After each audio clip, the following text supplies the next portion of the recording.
really figure out a way to get your money piece right so that you can continue pursuing the thing that you love with no stress. Hi, I'm Michelle Bosch, real estate investor, mom, wife, and host of the InFlow podcast. And I'm passionate about helping women invest in land and apartments. Join me each and every week for real estate investing strategies and interviews with thought leaders that will leave you inspired and ready to step into flow for inflows of cash, inflows of ease, and inflows of grace in your life. Now, here on YouTube are the video versions of my podcast, and in order for you to get my latest information, please go ahead and subscribe. And now, let's go. Welcome to the InFlow podcast. I'm your host, Michelle Bosch. Super excited today to have with me on this episode of InFlow, Kat Hughes. She is a co-host of the Wildly Wealthy Live podcast. I have been the pleasure of being on that podcast in the past, and you guys need to tune in, subscribe. She's also a piano teacher, real estate investor, and a full-time entertainer. And, she has, together with her husband, she has invested passively in apartment syndications, about 220 units. They have 8 rental units. They are expert house hackers. They have, through real estate, been able to, get rid of about $80,000 worth of consumer, and student loan debt. And they, I believe, epitomize, how to really, regardless of whether you are pursuing a full-time career in real estate, how you can use real estate as a vehicle to really take care of your financial category of your life, because your career and financial category are really 2 categories. So I'm really excited to have you here, Kat. Welcome to InFlow. Hi, Michelle. Happy to be here. Thank you so much for your time, Kat. So I want to start because I was going through, your website and your bio, and I wanted to ask you a little bit about your upbringing, as an Asian kid. How did you grow up around money? As a woman who grew up in the Philippines, I was born and raised in the Philippines up until I was 21 when I moved out to the U.S. The upbringing on money was that you just really need to work hard and you need to save everything, because my parents didn't have a lot, and they actually left me with my grandparents and my aunts and uncles when I was 7 years old, and they went to the U.S. to go look for a job here in the U.S. so that they could send money home to the Philippines to help support us, because we didn't come from a wealthy family at all. And if they had stayed there in the Philippines, I actually probably would never be here. I would have never been able to go to the States. I would have never probably had a good education in the Philippines. So my idea of money growing up was, it is an important piece. You have to have it, and when you have it, you save it and you spend it wisely. That was basically my upbringing, right? So it's a good base. It's a good base. I must say I'm so happy that my parents, even though we grew up in hardships, it was a good outlook on money, that you just need to really take care of your finances. Yeah. So then you come here, then you're here in the US, and you discovered that, you have these amazing artistic inclinations. And so how do we end up as an artist? And from artists, how do we find ourselves in real estate? So as an artist, ever since I was a kid, I could remember I was 4, and I always knew that I was going to move to LA or New York. I don't know why, but as a kid, I just had this huge vision that someday I'm going to move to the States, either New York or LA, and I'm going to become a performer. That's always what I wanted to do. So when I graduated college at 21, I right away moved to the States, and luckily, my parents were already here, and I was able to reunite with them. That was also a hard part, just because I grew up without them. And then at age 21, when I felt like an adult, all of a sudden I had to live with my parents, and it's like, wait, what? Like, I can't do this and I can't do that. And they won't even let me date. And I was 21, and I was like, you don't know, I have boyfriends back home in the Philippines. Anyway, I digress. But with that, going into the artistic realm, the particular field I chose was dance. And in the artist world, dancers are probably one of the least paid artists. Actors get paid good, singers get paid good, and for some reason, dancers just don't get paid much. So going into that dance world, it's almost like a death sentence, moving to America from the Philippines, not having, at least, I was taught to save, but because I didn't really have much, I only had like allowances, but my little allowance back at home, in pesos wouldn't compare to dollars. Mm-hmm. So really, if I had the little savings I had, couldn't really support me here in the States. So for me, real estate was, I didn't even really study real estate. I don't know why. I just had this natural inclination that I think owning properties is good. I think that, and I don't, honestly, I don't even know where I got it. I just know that, like, somehow if you own properties and you rent it out or sell it, you're going to make good money. Yeah. That was it. That was literally just a gut instinct. So that's kind of how I got started with real estate. Which I can totally relate.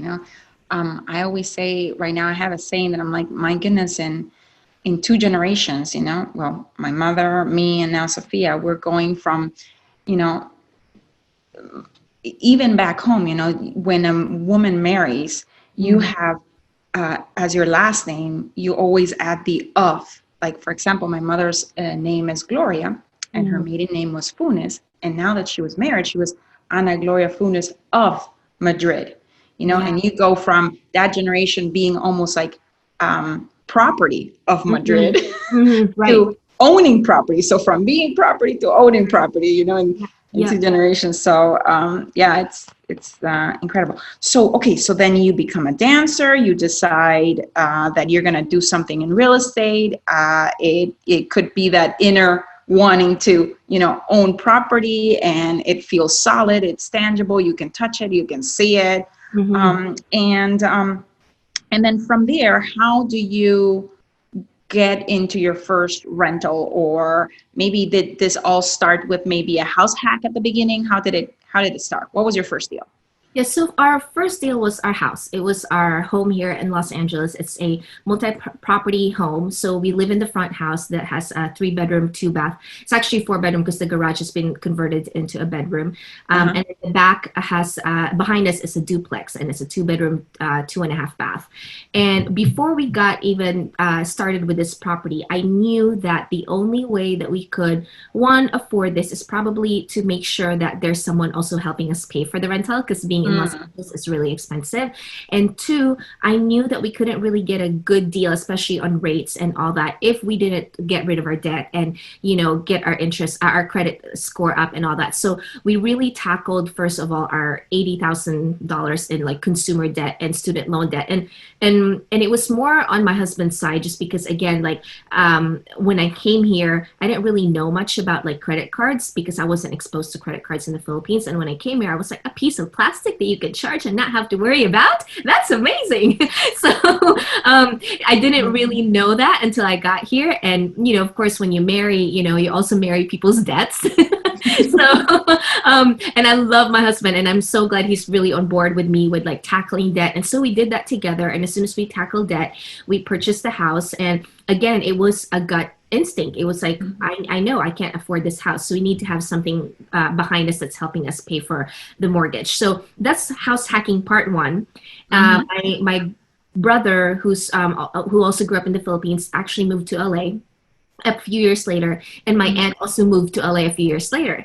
And my husband and I are very big on helping our family and really being there for them. And we knew that, hey, we're buying this house not just for us. We want our family to live with us, because I want them to, be able to have a fresh start in the States and not have to worry about rent. And so for a couple years, my brother and my aunt actually, they still live with me to this day, but for a mhm. couple years, they lived with us without paying for rent. And now that my brother is a little bit more established, he started paying us rent. And then we have the extra room in the garage, and his best friend moved in with us, so he pays his rent. So basically our whole complete mortgage, like every month, we don't pay for it, it's all from the rentals. So we're completely Oh, mortgage free in a 3 4 bedroom house in LA. So it's that is amazing. that is fantastic, because the price points in LA are just crazy, and it Right. makes it not be able to be affordable for many. Yeah, for sure. So that's house hacking. Perfect. And I know, there's even, I've met a lady once, and she was telling me how basically she's been doing this for the last 15 years. Like, there's some people that just do, serial house hackers, move on from one house to the next, Yeah. repair it, and, avoid the Capital capital gains capital gains tax. tax. Yeah. And can you speak a little bit about that? Do you know a little bit about it? Like, Yeah, just a little bit brief, but basically if you purchase a house and if you live in it and then you reside in it, when you Mhm. sell it later because you've lived in it for a certain period of time, you won't get that like 15 to 20% capital gains tax. Yeah. But if you're an investor, right, and we are investors, but we're choosing to live in the house that we purchased, and hopefully later when we sell it, we won't get those capital gains. But if you're just an investor and you don't live in that property, once you sell it, because we've experienced it too, we sold a property and we're like, oh, capital gains tax, huh? All right, let's do a 1031 exchange. So we actually did like this exchange where the profit that you get from that particular property, you exchange it for a like kind property, and so you just transfer it over to another property using that funds to purchase the property, and then you avoid the capital gains tax. Yeah, you kind of like defer it, Right, for you the defer it. next one. Yeah, yeah, Yeah. absolutely. Now, what ha so then, okay, so then you started house hacking, and now you decide that you're going to get your first rental unit, or do you go and start investing passively in syndications? What was your next logical step, and what made you take that next step? Yeah, for us, the next step was we thought, wow, this is really awesome. We love our property. How can we do this again? Again, at that time, to be honest, Michelle, like I was so really focused on me as an entertainer that I didn't really have time to study real estate, right? I didn't have time to like read up on it. All I know is, again, it's a good thing. So we were like, my husband and I looked at each other, where should we invest? And we're like, where do we have ties? And so we decided Rochester, New York, because my husband's family is from Rochester, New York. And we're like, if we're going to invest out of state, maybe that's a good place to invest just because we have some family over there Mm, that can help us out. Like just look at the property and make sure it's still standing in one solid piece. And so we decided that we were going to invest in Rochester. And so we purchased two more properties over there. One is a 3-unit place and one is a 4-unit place. And they actually ended up like they're really good like when it comes to the rental income. It was really great, but we really failed on doing due diligence on we did the inspections, of course, and all that stuff, but again, just not really knowing a lot about real estate at that time. I didn't really know how to run the numbers correctly. And mm-hmm. so down the road, I know that it costed us a lot because there was a lot of repairs and all that stuff. When we sold it, of course, we made all that money back and more. But, during the years that we're owning it, sometimes there were just months where we're like, we're not cash flowing on this. Like, what is happening? This is horrible, Yeah, yeah. And it but can it's happen up that and instead of down. putting money in your pocket, it's taking money out of your pocket. Right. Yeah. Right. But it's the up and down, and then I think for us it's the important thing is for us to experience the ups and downs of real estate, because you can read about it, but until you actually do it, you're not really going to learn, right? So for us, we didn't want it to become theory, we want it to be real experience. Mm-hmm. Yeah, for sure. And now, how are you balancing now the career, which is in the arts, and the real estate? Like, do you decide, okay, I have an off season, and in that off season, I'm going to go start purchasing properties, or Mhm. how do you balance that? Yeah. Wow. Yeah, that's actually a really funny thing. I ask myself that all the time. How am I balancing this? But basically, for us, my husband and I are really a team. Mm-hmm. When I am a little bit, he picks up the slack when I am, when I'm losing kind of momentum on one section. He picks up the slack because with being an entertainer, the thing about being an entertainer is you don't know when it's gonna pick up. Like right now with the COVID season, like there's no work. Like there's literally all the filming has stopped, all the parks are closed, so performing has completely been at a halt. Right? Doesn't mean that we're not creating. Right? We can create so many things. Like I've seen so many things on YouTube with like Cirque du Mm-hmm. Soleil and all the just artists that are like creating amazing things during this time. Right? But as far as getting paid right now as an entertainer, there's like really nothing. So for me, I think the way to balance is one, teamwork, having someone Yeah. that can help you move forward. For me, number two is uh, kind of, I think for me, I kind of look at my life and see where is the grace flowing right now. If Mm-hmm. I feel like there's really such an ease in this particular area right now, and it feels like, to me, it feels like personally, I feel like God is like putting people in front of me that are like helping me move forward. I follow that. And Yeah. then when it feels like place is a little bit dry right now, and then I kind of like figure it out. I'm like, okay, is this place dry just because it's a season of like I need to push through this, or is it dry because you know what, this is actually a sign now, I have to now go to the other direction. Like it's a little hard, but I felt like for me it's like my intuition and just like my faith, I think, and just like understanding what is the season I'm in right now, right? Because obviously we can't do everything all at once. Like I Yep. love this quote where it says, you can do anything, but you can't do everything. And it's so true, because I've been stuck in that mindset where I can do everything because I love doing everything.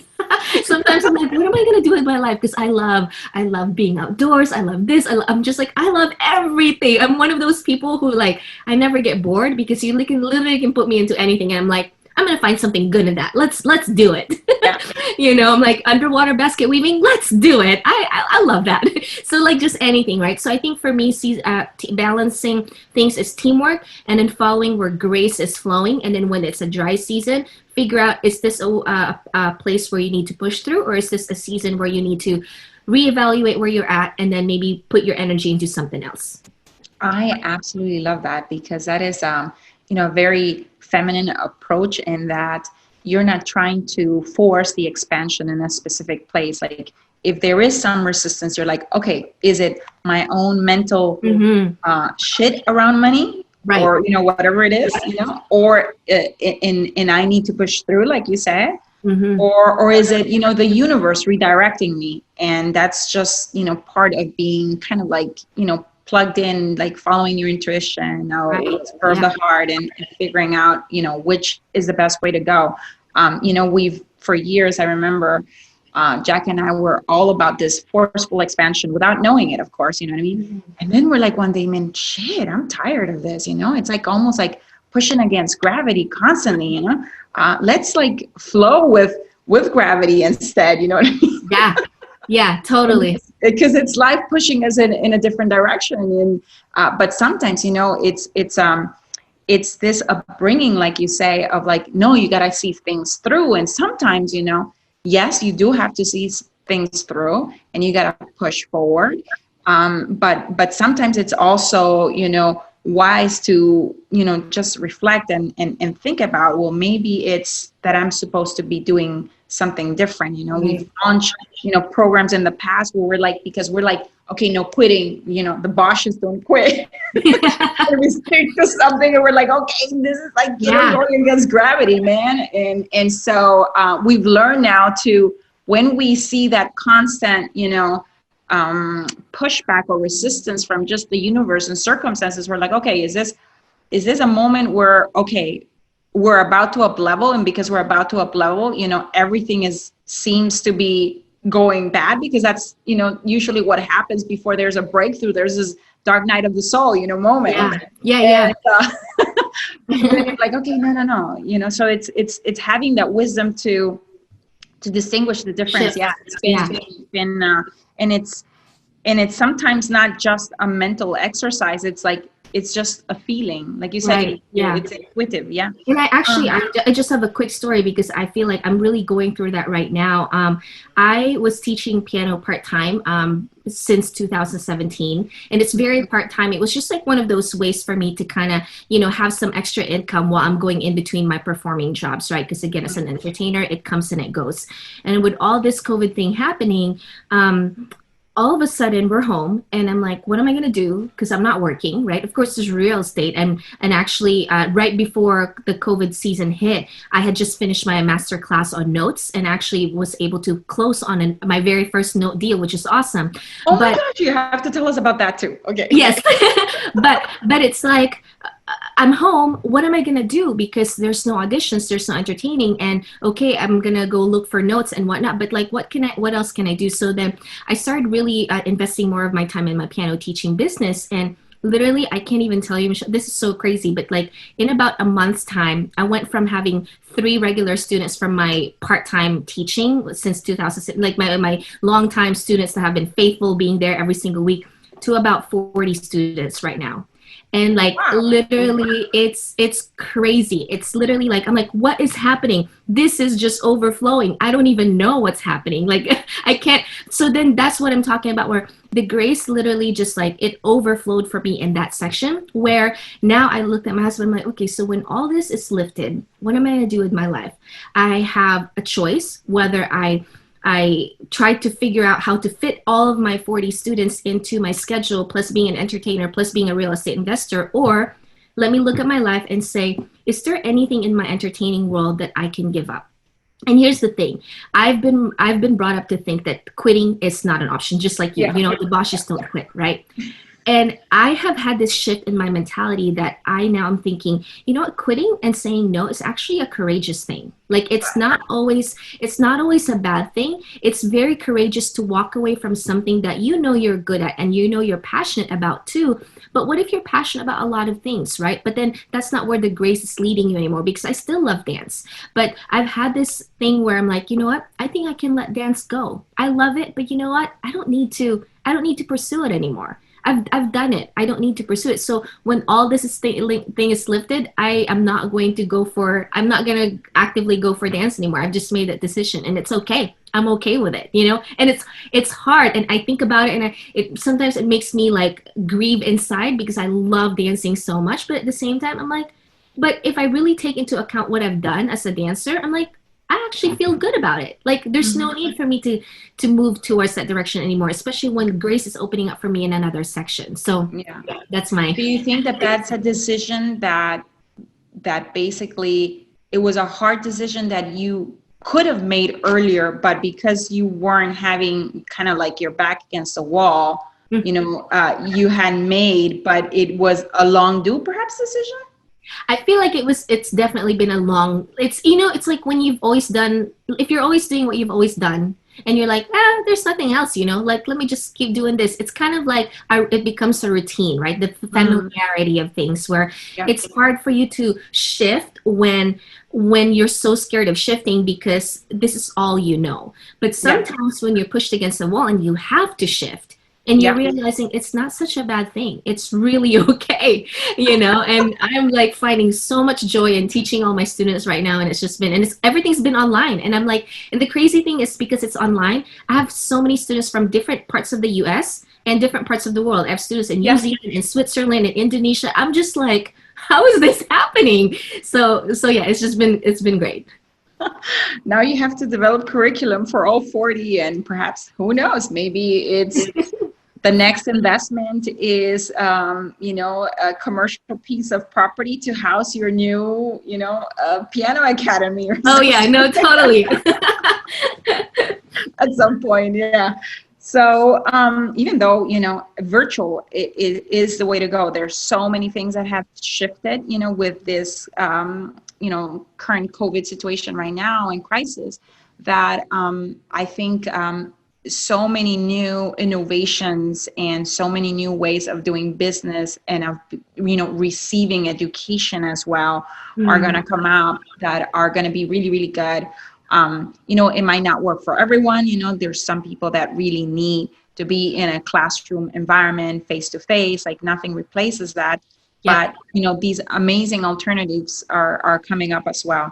So what has been, Kate, or Kat, I should say, one of the most impactful relationships that has changed your life?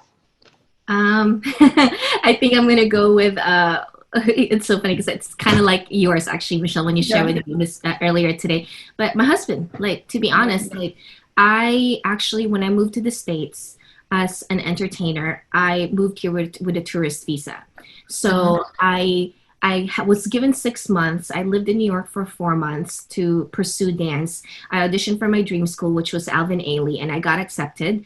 However, as an international student, I was not, there was no scholarships. I had to pay for the education for Alvin Ailey. And in fact, it was a lot more for international students to go to that school. And so I was, heartbroken. So I moved to LA, I auditioned for another program, and that was a scholarship program. And they offered scholarship programs to anyone, right? So I got accepted to that one, had a scholarship program. That program ran for a year, but I only have 2 months left in my tourist visa. So Mhm. I was up against the wall again, and I was like, what am I going to do in my life? Do I stay here and finish my program, or do I go home? And it was I don't recommend this at all to anybody because it was so stressful, but I overstayed. I totally overstayed. And for me, I think it was just, I knew that if I went home to the Philippines, it would just be sort of like the end, of my and I knew that if I just stayed here, somehow I would figure out a way, somehow, right? And not that I wasn't actively looking to meet someone, because I was really busy on like just focusing on my career and trying to look for work that's going to help me fix my papers and all the stuff. But my husband, when him and I met, we met the first day that we met. To be honest, we've been together since then. Like we met in 2006, December 2006, and we've been together since day one. And that has been to me like the pivotal relationship, because he just became like this amazing ally and amazing support system for me that I could have never dreamed of. Like it's just amazing. And he's still here and we're still together. And no, it wasn't just for the papers. But yeah, and he loves my family, and he's my Filipino family, who's all we're all up in each other's business. Like we all, in the Philippines, we live like, six people in one household or whatever. And that's the same thing in our house right now. And he's okay with it, to be, okay with it culturally when it's not his culture. It's awesome. That's beautiful. That's wonderful. Now, what advice would you have, for example, if we have a woman that is listening and either, they are pursuing a different career, for you, it happened to be the arts, dancing. And what would you have to say, or what is one piece of advice in terms of making a distinction between, that career, and which is one category of your life, and the financial category of your life? Like, what would you say? What would be a piece of advice based on your experience, which, you've been able to balance and juggle both of these really, really well? Yeah, I'd say that if you're a woman who has a really good paying career that you love, then amazing. You're able to mix both, where you love what you do, but also really make amazing money out of it, right? So that's great. Keep doing that. If you are a woman who is like me, who chose a career that you love, but doesn't pay you much and is so unstable, I would say really figure out a way to get your money piece right, so that you can continue pursuing the thing that you love with no stress. I could tell you this much, as an entertainer, there are months where I don't get a job, right? Like it's sometimes I toured for a year as an aerialist, and that was amazing. That was solid pay for a year. And then I came back from tour, and for about 6 months I had nothing. Because especially when you leave and you come back, you kind of have to start again from scratch. LA is a city where out of sight, out of mind. If you're not here, people don't remember you, so you come back from a tour and it's a good thing, but like, now what am I going to do? Now I'm going to have to hustle again and grind, right? But in that hustle and in that grind, I was never worried about like, where's the next paycheck going to come from, because I got my money piece right, so I would say, really look at your overall picture and say, okay, if I am really going to pursue this career that I love, but I know it's not going to move me forward financially, how can I balance my time, and how can I at least put some of my time into making something grow that will support this venture, right? This passion venture that I have. So yeah, I would say it's really important to get your money piece right. That's the number one thing. And you're, I guess, are the proponent of real estate. Yes, I'm a proponent of real estate. Yeah, from whatever it is that and I would say, if you look at real estate, pick a niche and just pursue it wholeheartedly. Right now I've done the passive investing, I've done the multi-property and being a landlord and renting to people. But like now I've found that notes for me is the one thing that I actually want to really dive into. And I've been diving into that for the last 4 months now, 4 or 5 months. So basically it's buying mortgages, or, individual or portfolio on the secondary market, and probably buying them at a discount, and getting some beautiful cash flow going. Yeah. Yes, definitely. Yeah. You're basically owning people's debt, and the assets are the collateral to that. Yeah. because we flip land and we sell it using seller financing, we are actually the, loan originators or note originators in many, cases. And we have quite a bit of, students that, sell their notes in order to be able to have some, cash or liquidity if they need it, and so on and so forth. But that's basically what, Kat is talking about. It's buying a note from someone. If you're a land investor in our land profit generator and you're listening to this, Kat would probably buy your note. Yeah. Yeah, definitely. I mean, I'm always looking for good deals. Absolutely. Now, if somebody wanted to, stay in contact and reach out to you, tune into the podcast, which I highly recommend, where can someone go and, listen more about what you do? For my work on just real estate and the podcast and anything financial independence related, it's wildlywealthylife.com. That's the website.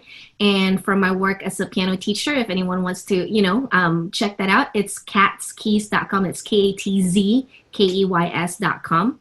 And if anyone wants to check out my artist page, it's iamkatmarie.com. That's it. Ooh, perfect. Wonderful. So thank you so much. And gosh darn, I missed those days of seeing you, because you just said that you were an aerialist, right? Or Yes. acrobat. Like, so you are the person that actually, when you go to like a Cirque du Soleil, does all these contortions and turns into a pretzel?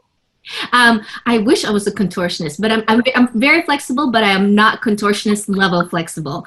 But yes, I do hang on things, and that's something that I still do. I just haven't trained since March because of the COVID thing. But aerialist is something that I trained to just keep in shape, and I still perform as an aerialist when things come up, just because it's a specialty skill and it's a really good skill to have. Yeah. Wonderful. Well, thank you so much, Kat. It's such a pleasure. It was also, thank you so much for having me on your podcast. It was such a pleasure. Oh my gosh, your podcast is one of my favorites. It's like, it's such a powerhouse podcast. I just love listening to it. It's so awesome. Thank you so much. It was an honor having you here. And let's keep in touch. Thank you so much. Thank you, Michelle. Bye. Bye. I hope this episode left you feeling inspired and ready to get inflows of cash, inflows of light, and inflows of faith in your life. I welcome your reviews on iTunes. Please leave me a review and help me create an amazing community of women in flow. Thank you, as always, for sharing your voice by going to michellebosch.com and joining the conversation about this show. And while you're there, grab a copy of my 10 Commandments to Living a Life in Flow. You can also follow me on Facebook at Michelle Bosch and on Instagram at Michelle Bosch Official. Thank you very much, and until the next one.